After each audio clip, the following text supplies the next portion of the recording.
Aftershocks have hampered rescue efforts in Myanmar as the death toll from Friday's earthquake rose to 1,700. The International Red Cross said the country is facing a complex humanitarian crisis that needs urgent support. In Bangkok, 18 people have now died as time is running out to reach survivors. Rescuers scatter as an aftershock hits Mandalay. Efforts to save survivors have been complicated after a fresh 5.1 magnitude earthquake hit near the city today. But international teams have made breakthroughs. Hello. This man was trapped under a 3-storey building in the capital Naypyidaw. Okay, water coming. But after a painstaking operation, 24 hours later he was pulled to safety.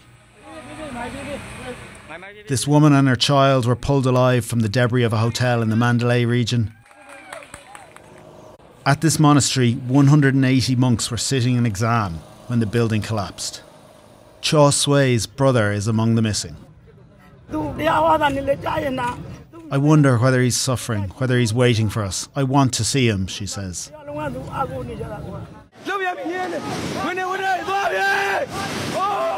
Myanmar's military chief said that the earthquake has so far taken 1,700 lives and injured more than 3,000.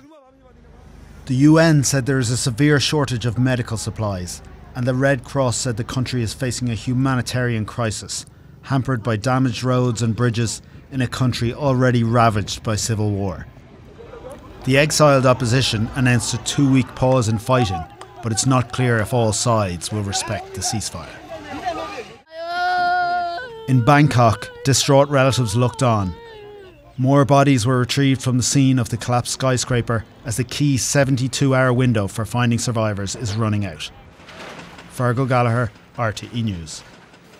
Well, before we came on air, I spoke to Tommaso Della Lunga, spokesperson at the International Federation of Red Cross and Red Crescent Societies, and began by asking him what his colleagues in Myanmar were saying to him about conditions there. What we are hearing is a simply catastrophic situation.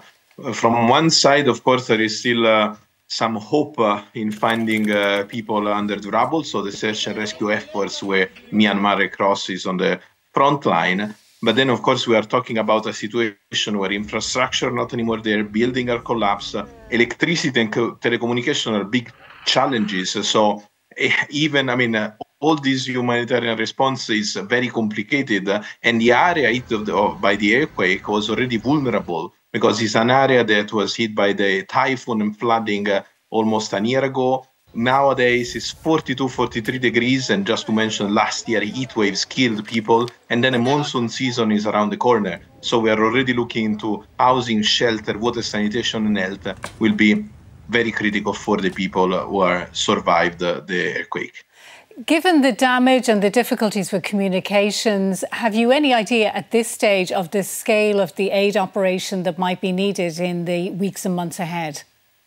Well, of course, we have our first assessments and what the Myanmar Red Cross colleagues are telling to the IFRC colleagues who are already in country. We have been having a delegation for several years now, working really hand in hand with the Myanmar Red Cross. So we are hearing what is needed and what are the priorities at the moment. Today we launched an emergency appeal of 100 million Swiss franc, almost 100 million euro, to help and support Myanmar communities for the next 24 months. Then, the reality here is that we'll have a clearer picture in the hours and days to come. But what we know for sure, that this will not be a sprint, it will be a marathon, a long one.